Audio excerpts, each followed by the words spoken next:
Hello, everyone, and welcome into the Star Wars Legends Lounge, the show that celebrates the books from Star Wars Legends. I'm Aaron Moats. I hope everyone is enjoying the beginning of summer, even if it feels like you're baking in an oven, like it is here where I live in the Mid-Atlantic area of the United States. The heat indexes have been between 105 and 112 degrees Fahrenheit this week where I live. That's between 40 and 44 degrees Celsius. My brother and his family took a vacation to France, and they've had the same temperatures there, but without the air conditioning. I hope everyone is going to enjoy this summer. I hope you have a lot of fun, like my brother. But please, make sure you stay safe, hydrate, wear sunscreen, and check in with all of your loved ones as the mercury continues to rise. Now, coming up on today's show, it's another short story compilation, Tales from the Empire, edited by Peter Schweihofer. Tales from the Empire features 9 short stories by 9 different authors and a 92-page novella by Timothy Zahn and Michael A. Stackpole. And I'll talk more about the book coming up in just a few moments. But first, it's listener question time. Today's message comes from Blue Sky. It's the first listener question I've gotten there, so that's really exciting. It comes from north of the wall, from occasional Star Wars Legends Lounge co-host, Jay. Jay says, "Hey Aaron, something I thought of after watching Andor and reading the Thrawn Ascendancy books, do you think that Luthen Rael was ever visited by Grand Admiral Thrawn or by Dryden Voss?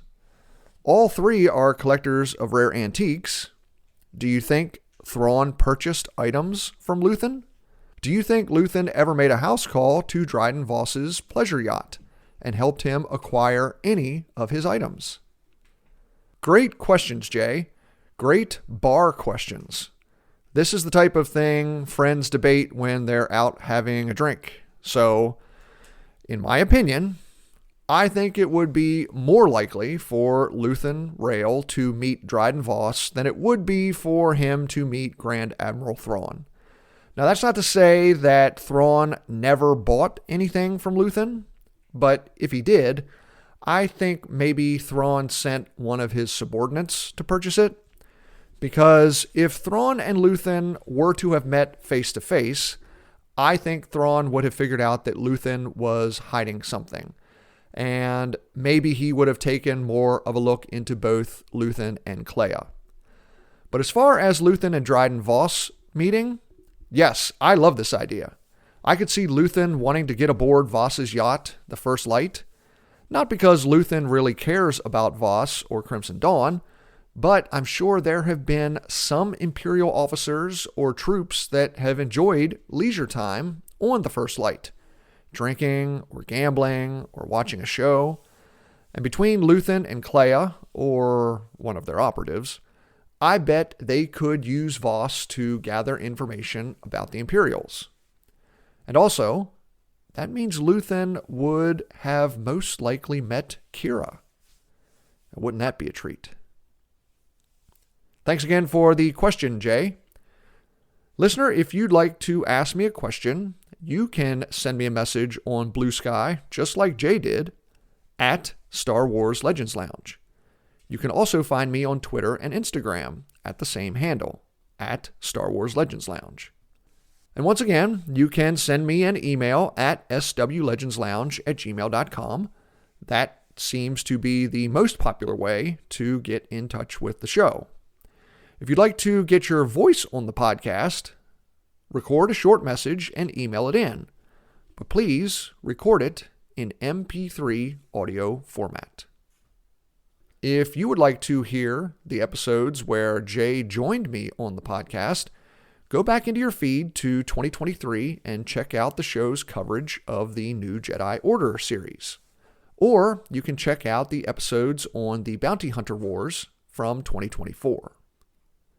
Now it's time for today's book, Tales from the Empire, edited by Peter Schweihofer. Grab yourself a drink. Let's head in to the Star Wars Legends Lounge.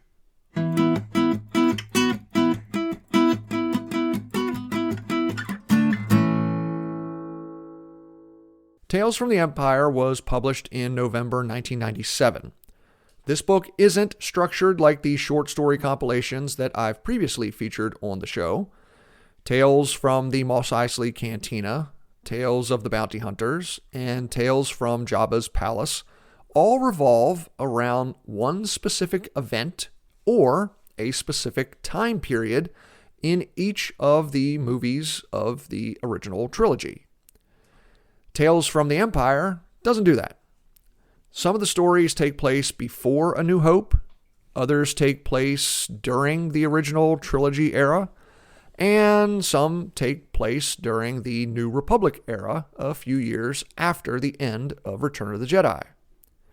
Like the previous compilations, I'm not going to talk about every story. I'll highlight a couple that I liked and a couple that didn't work for me. And at the end, I'll take a few minutes to talk about the novella from Timothy Zahn and Michael A. Stackpole. Sound good? Good. My favorite story in the book is called A Certain Point of View by Charlene Newcomb. It takes place in the year 0 BBY and focuses on one of the officers on a luxury liner, the Kawari Princess. Lieutenant Celia Darasha enjoys her job, hosting vacationers as they tour the planets along the Reljum Run in the Outer Rim territories. It's a fun job, and the sightseeing is spectacular, especially the Maelstrom Nebula. Now, the civil war between the Empire and the Rebel Alliance doesn't really touch the Kawari Princess, at least not that Celia knows of.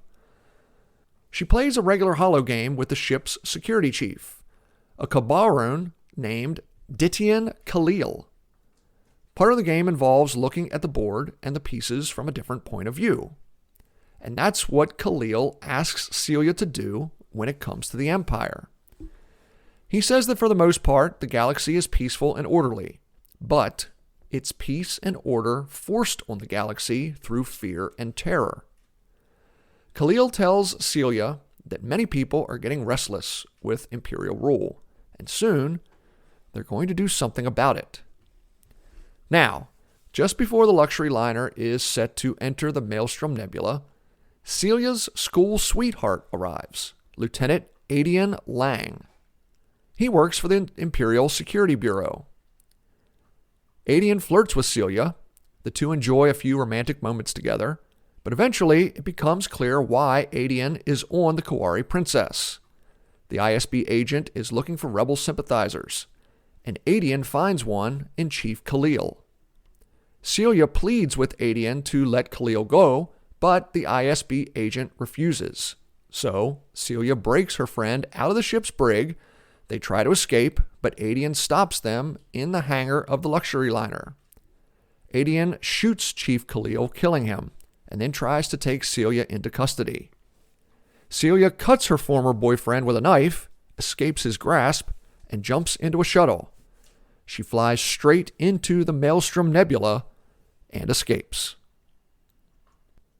My favorite part about this story is how it focuses on someone who doesn't believe that what is happening in the galaxy really affects them.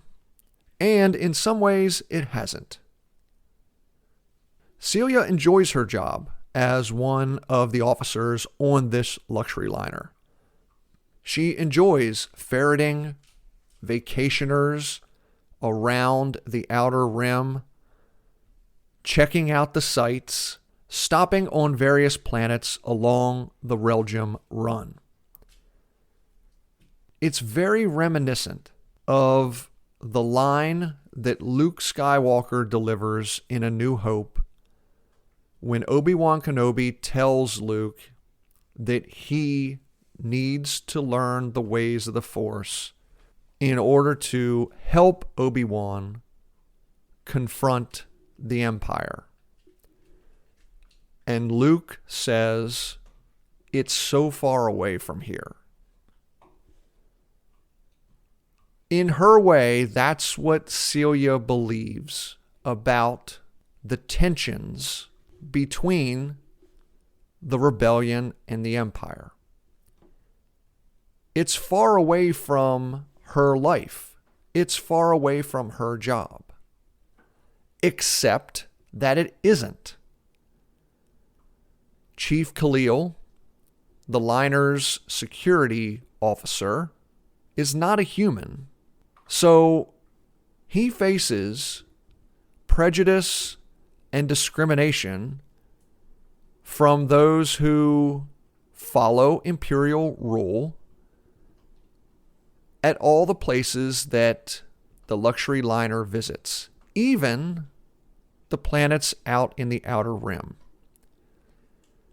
Well, Chief Khalil has had enough, and it turns out in this story, at one of their stops, he delivers a handful of blaster rifles to an undercover rebel agent. We don't see that in the story. We're told about that after Celia's former boyfriend, the ISB agent, Adian, comes aboard. Again, the fight between the people of the galaxy who feel oppressed and the Empire is closer to Celia than she believes. Her former boyfriend is one of the oppressors, and her best friend is one of the people that the Empire is oppressing. At first, Celia enjoys Adian's company when he comes on board. She remembers the times they spent together as teenagers. But taking Chief Khalil's advice and looking at Adian from a certain point of view, she comes to see that her former boyfriend is complicit, is responsible for some of the oppression that the Empire is laying on the throats of many people in the galaxy. And it just takes Celia looking at the situation from a different point of view to realize that the fight between the regular people of the galaxy and the Empire is not something that is so far away, like Luke Skywalker says in A New Hope. But it's right there on the Kawari Princess, right in front of Celia's eyes. Now, the second story that I really enjoyed is called Retreat from Coruscant. It's written by Laurie Burns. The story takes place in 10 ABY, just after the events in the Heir to the Empire trilogy and just before the events of the Dark Empire comics. An Imperial fleet surrounds Coruscant, and the New Republic needs all the help it can get evacuating personnel and information before the Imperial remnant retakes the planet. General Garmbel Iblis commandeers a courier ship. He enlists its captain, Terran Clancy, to deliver a message to the New Republic Defense Fleet, telling it where to meet the officials who are evacuating Coruscant. Along for the ride is New Republic Security Director, Colonel Jack Bremen, and he doesn't get along with Terran or her first mate, Del Sato. Bremen doesn't like the idea that the New Republic is using civilians to help them deliver highly classified messages. He thinks General Bel Iblis should have just taken Terran's ship and used New Republic troops to complete the mission. Terran, Del, and Bremen argue constantly about duty, responsibility, and who to trust when something important needs doing. But when Terran's ship is stopped by an Imperial interdictor and boarded by customs officials, the three work together to convince the Imperials that they are just employees of the core courier service trying to deliver the mail. In the end, the three deliver the message to the fleet and learn valuable lessons about working with people who are different from you in order to accomplish an important task. My favorite parts of this story are the conversations that Terran and Colonel Bremen have while on her ship as they travel through hyperspace trying to reach the rendezvous point with the New Republic fleet. Colonel Bremen is not happy that General Bel Iblis is relying on two civilian couriers to deliver a highly classified message. From Terran and her first mate, Del's points of view, Bremen is kind of a pompous windbag. He talks down to them the entire time, even though they helped him escape the Imperial fleet that was trying to land on Coruscant, and they are helping him basically smuggle this message past Imperial lines. They're taking on a great risk. Terran and Del don't have any military experience that we know of. They're not spies. If they're caught with this message, the Empire could arrest them for espionage. They could be executed as spies, even though they're not spies. But Terran and Del are resourceful. When they're boarded, Terran, the captain, orders her crew, in this case Del and Colonel Bremen, to basically do whatever the Imperials ask of them. They allow them to see into some of the cargo containers. It's just the mail. It's a bunch of data pads. However, hidden amongst those data pads is one very special one. The one that contains the coordinates for the rendezvous point for the New Republic fleet. In the end, Bremen learns that just because someone is not in the military, and just because someone has not pledged their loyalty to the New Republic, doesn't mean that they can't be trusted to accomplish something. And Terran learns that just because someone is, as I said, kind of pompous, doesn't mean that they can't change their mind, that they can't learn to respect another person, and that they are smart enough and astute enough to follow when they're required to follow. You know, the old saying is the best leaders are a lot of times the best followers. And in this story, you see Terran and Colonel Bremen both portraying the characteristics of a good leader and a good follower. So those are two stories I really enjoyed in the book. Now it's time to take a break. When I return, I'll talk more about Tales from the Empire and maybe get into a couple of stories that just didn't work for me. I'm Aaron Moats. You're listening to the Star Wars Legends Lounge.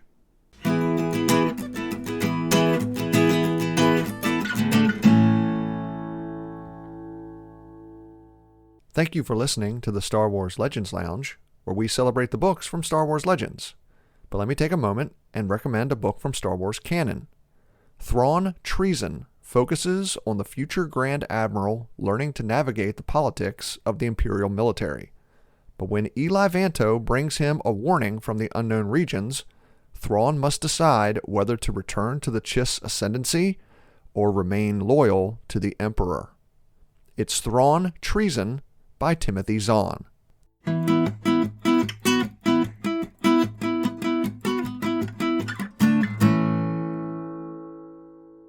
Welcome back to the Star Wars Legends Lounge, the show that celebrates the books from Star Wars Legends.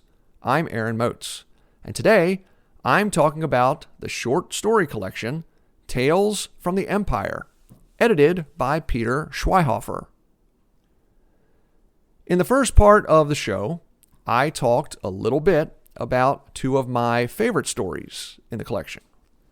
Now, I'm going to talk about a pair of stories that just didn't quite work for me. I'll be brief and then wrap up the show with a short discussion about the 4-part novella Side Trip by Timothy Zahn and Michael A. Stackpole. One of the stories I'm not a fan of in this book is First Contact by Timothy Zahn. It's actually the first story in the book. It features Talon Karrde, who thinks there's something weird happening on the planet Varanat. A Krish named Gamgalan runs a big game hunting business on the planet. But Karrde thinks it's a front for something illegal and possibly very profitable. Karrde and one of his lieutenants, a man named Tapper, land on Varanat and fake a hyperdrive malfunction with their ship. Gamgalan introduces Karrde to his mechanic, a woman named Selena Marnus, who Karrde gets the sense is more than just a grease monkey. Gamgalan invites Karrde and Tapper on his next safari. They're hunting Meriden, huge lizard slug-like creatures that secrete a slime when they move. Karrde and Tapper discover that the Meriden are sentient beings, and the slime they secrete mutates the berries growing in the jungle. The chemicals in the mutated berries are then used in blaster gas. When Karrde and Tapper discover what Gamgalan is really up to, they try to escape. Gamgalan's men capture them and kill Tapper. Gamgalan is about to execute Karrde himself when Selena Marnus emerges from the jungle. She saves Karrde, kills Gamgalan and his men. When Karrde offers Selena a reward, she asks him for a job. And Selena tells Karrde that her real name is Mara Jade. So I understand this story is really just kind of a meet cute between Karrde and Mara Jade. Not really cute. It's kind of a tragic story with Tapper getting killed and the way that Gamgalan is hosting this safari to hunt these sentient reptile slug-like creatures.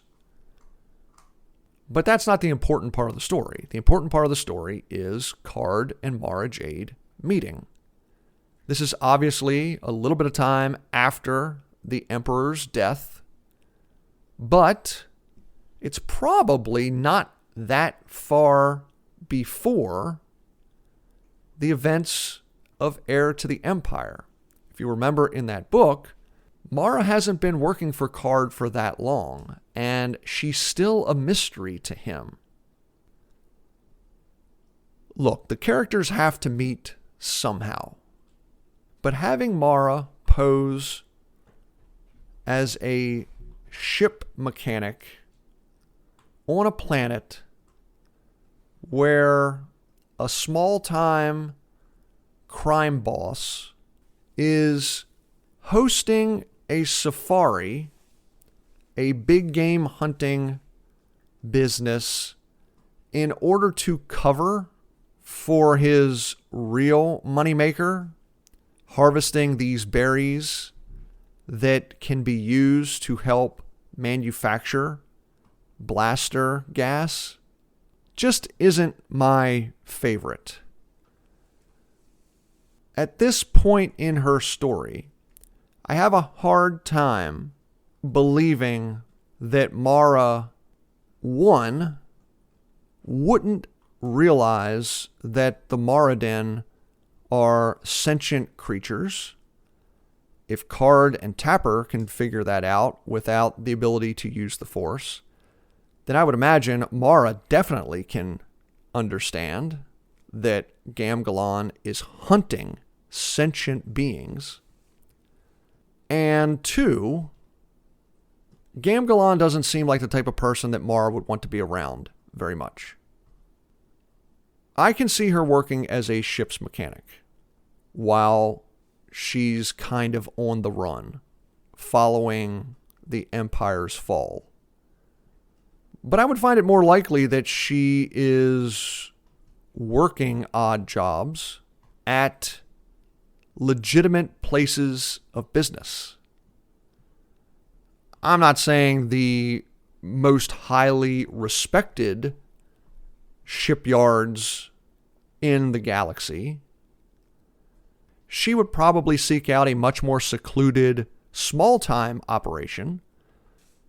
But I think it would be easier to hide at a legitimate ship dock than it would be to hide at a place that's really just an illegal operation. Now, the last story I'm going to talk about that doesn't really work for me is called Slaying Dragons by Angela Phillips. It features 9-year-old Shannon Vorson. She lives with her parents, Nell and Johan, who are supervisors at the Kuat drive yards. Shannon is also a crack slicer who likes to root around in the computer systems of the Imperial ships in the space dock. Shannon's older cousin, Dean, comes home for a family visit, but it's a cover. Dean's actually there to steal a power generator for the Rebel Alliance. When Dean asks his aunt and uncle to help him take the generator, they're horrified. They tell him to forget about the rebellion, and they kick him out of their apartment. Dean leaves a signal beacon just in case they change their minds, but Nell balks at the idea and tells Shannon to destroy the beacon in the apartment's reclamator. Shannon doesn't, of course, and that night she slices into the shipyard's computer system and changes the shipping information on one Imperial power generator. Shannon activates the signal beacon, and Dean arrives to pick up the generator. Once Dean and another Rebel operative have the generator loaded on their shuttle, Shannon pops out and begs her cousin to take her with him. Dean tries to send Shannon back to her parents when suddenly an Imperial Star Destroyer arrives, the ship that was supposed to pick up the power generator. Nell orders Dean to return to the space dock, desperate to keep her daughter and her nephew from being blown out of the sky. However, Dean jumps to light speed just before the shuttle is destroyed, leaving Shannon to realize that she can never go back to Kuat or see her parents again. So, the reason this story doesn't really work for me is because Shannon is a 9-year-old girl. I think it's weird that a human so young is so desperate to join the Rebel Alliance that she is willing to help her cousin steal a piece of Imperial equipment, stow away on his shuttle, and then leave her parents forever at the age of 9. I know some people know what they want to do with their lives from an early age. And that's all well and good. I still think 9 years old is a little too young, but maybe that's her dream. But her single-minded focus of leaving the Kuat drive yards, leaving her parents, leaving her family to join the rebellion with her cousin, a cousin that she hasn't seen in years, a cousin that barely recognizes her when they meet at the beginning of the story, is just a little far-fetched for me. Now, I know what you're going to say, Aaron. This is Star Wars. It's fiction. It's a fantasy tale. And everything you're saying is correct. But my favorite parts of Star Wars are the parts that, yes, are fantastical, but are still grounded in real life. And the story of a 9-year-old girl running away to join the rebellion is just too much of a tall tale for me. Now, listener, I'll wrap up today's episode with a brief look at the last story in Tales from the Empire, a 92-page novella called Side Trip. The story is written in 4 parts. Timothy Zahn wrote parts 1 and 4. Michael A. Stackpole wrote the middle parts 2 and 3. The story features Grand Admiral Thrawn taking a mission to Corellia, going undercover as the Mandalorian bounty hunter Jodo Kast. Thrawn, undercover as Kast, uses a pair of smugglers to deliver a shipment of spice and gems to the gangster Zeka Thine, who's also the Corellian representative in the Black Sun crime syndicate. Kast and the 2 smugglers team up with a pair of undercover Corsec agents, Hal Horn and his son Corran. Kast splits their group up and arranges to deliver the cargo to Thine's organization. Kast then double-crosses his comrades and turns them all over to the crime boss. But then, the Mandalorian triple-crosses Thine, helping break the smugglers and the Horns out of Thine's compound, and he calls the Imperial garrison to send in stormtroopers and round up the gangsters. Following a brief firefight, Hal and Corran take Zeka Thine into custody. The smugglers continue on to their next delivery destination, and Jodo Kast disappears as if he was never there. The story ends with Darth Vader arriving to congratulate Grand Admiral Thrawn for striking a blow to Black Sun's activities on Corellia. As a reward, Thrawn asks the Dark Lord for a favor: command of Vader's Noghri commandos on Honoghr. This story was okay. There are a lot of parts of the story that I enjoyed. I thought Thrawn undercover as Jodo Kast was pretty intriguing because he has a few conversations with Corran where Corran can tell, I think, that this person is not acting or sounding like the Jodo Kast that people have described to me. There are some things that Thrawn says while in disguise as Jodo Kast that if I was sitting there in Corran's position, I would be like, "Sir, you don't sound like a bounty hunter. You sound more like a military leader and an art critic." So there are large portions of this story that I really enjoyed. However, there are parts of the story that didn't work for me. Look, we all know how much Timothy Zahn loves Grand Admiral Thrawn and how much he likes writing Thrawn. I love Grand Admiral Thrawn. I like many of the stories that Thrawn is in. But there are times where the plans that Thrawn comes up with are just too convoluted to make sense. The triple cross in this story is one of them to me. That Thrawn can tell what Hal Horn and Corran Horn are going to do basically after meeting them and speaking with them for about 20 minutes.